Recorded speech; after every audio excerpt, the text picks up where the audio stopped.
Que le ciel à jamais, par sa toute bonté, et de l'âme et du corps, vous donne la santé. Et bénisse vos jours autant que le désir le plus humble de ceux que son amour inspire. Je suis fort obligée à ce souhait pieux.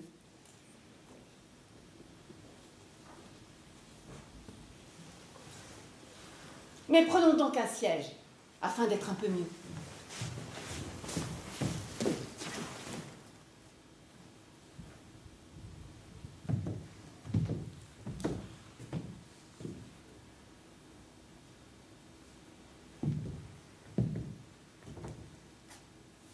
Comment de votre mal vous sentez-vous remise? Fort bien.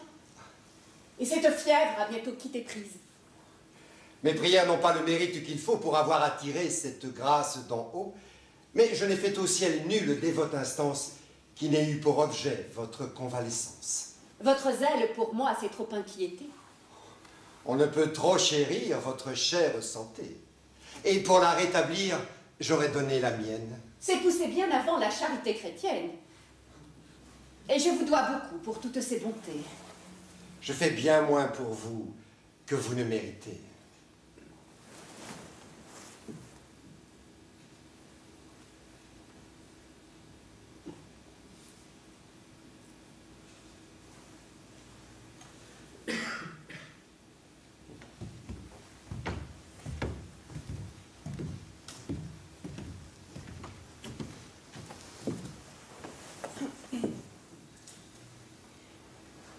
J'ai voulu vous parler en secret d'une affaire, et suis bien aise ici qu'aucun ne nous éclaire.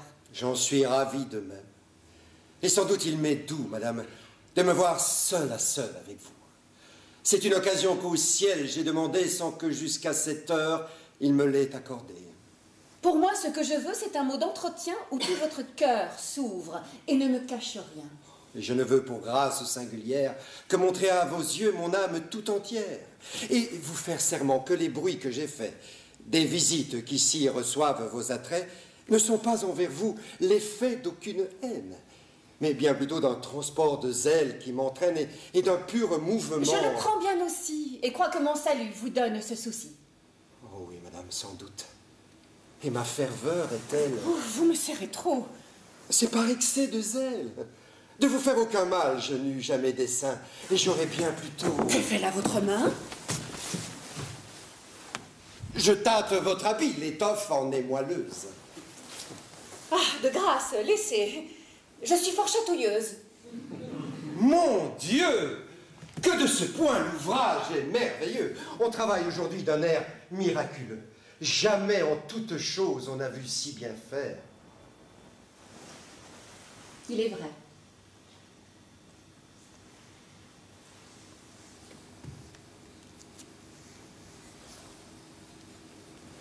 Mais parlons un peu de notre affaire. On tient que mon mari veut dégager sa foi et vous donner sa fille. Est-il vrai, dites-moi? Il m'en a dit 2 mots. Mais madame, à vrai dire, ce n'est pas le bonheur après quoi je soupire. Et je vois autre part les merveilleux attraits de la félicité qui fait tous mes souhaits. C'est que vous n'aimez rien des choses de la terre. Mon sein n'enferme pas un cœur qui soit de pierre. Pour moi, je crois qu'au ciel tendent tous vos soupirs et que rien ici-bas n'arrête vos désirs. L'amour qui nous attache aux beautés éternelles n'étouffe pas en nous l'amour des temporels. Nos sens, facilement, peuvent être charmés des ouvrages parfaits que le ciel a formés. Ces attraits brillent dans vos pareils, mais il étale en vous ces plus rares merveilles. Il a sur votre face épanché des beautés dont les yeux sont surpris et les cœurs transportés. Et je n'ai pu vous voir parfaite créature sans admirer en vous l'auteur de la nature.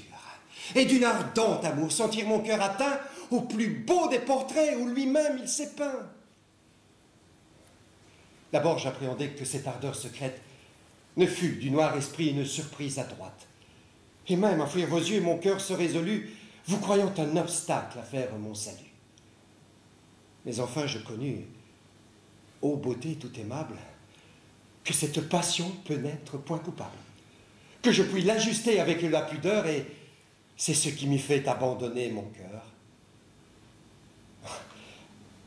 Ce m'est, je le confesse, une audace bien grande que d'oser de ce cœur vous adresser l'offrande.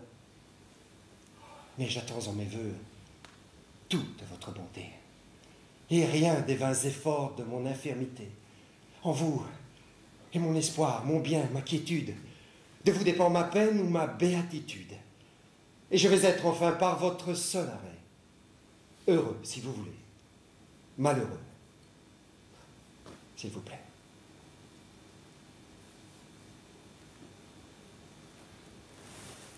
La déclaration est tout à fait galante,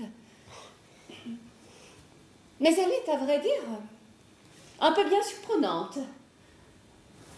Vous deviez, ce me semble, armer mieux votre sein et raisonner un peu sur un pareil dessein. Un dévot comme vous, et que partout on nomme... Ah, mais pour être dévot, je n'en suis pas moins homme.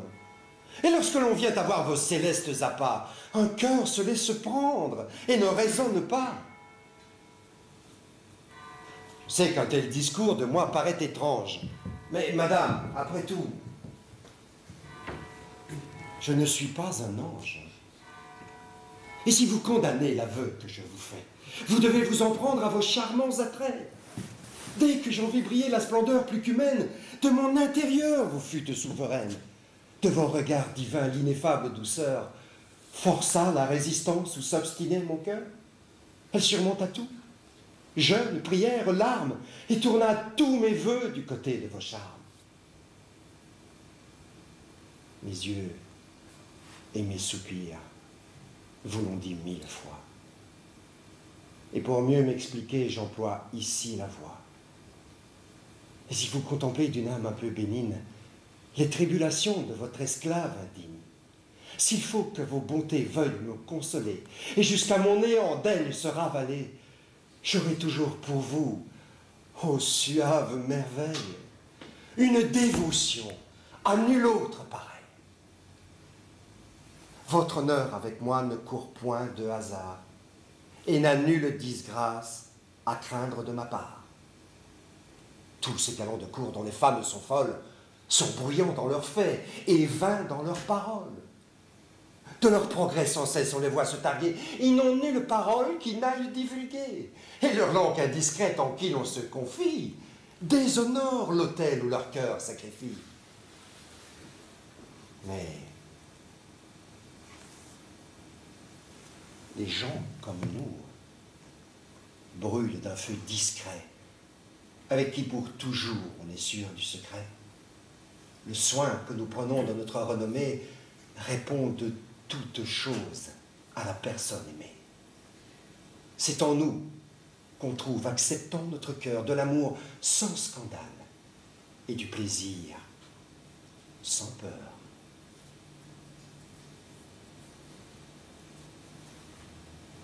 Je vous écoute dire, et votre rhétorique, en termes assez forts, à mon âme s'explique.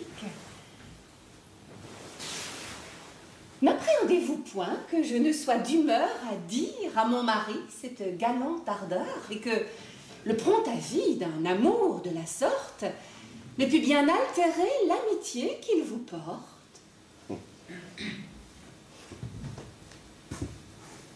Je sais que vous avez trop de bénignité et que vous ferez grâce à ma témérité, que vous m'excuserez sur l'humaine faiblesse des violents transports d'un amour qui vous blesse, et considérerez en regardant votre air que l'on n'est pas aveugle et qu'un homme est de chair.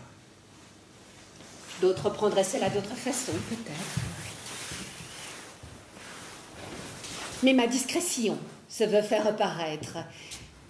Je ne redirai point l'affaire à mon époux, mais je veux, en revanche, une chose de vous. C'est de presser tout franc, et sans nulle chicane, l'union de Valère avec Marianne, de renoncer vous-même à l'injuste pouvoir qui veut, du bien d'un autre, enrichir votre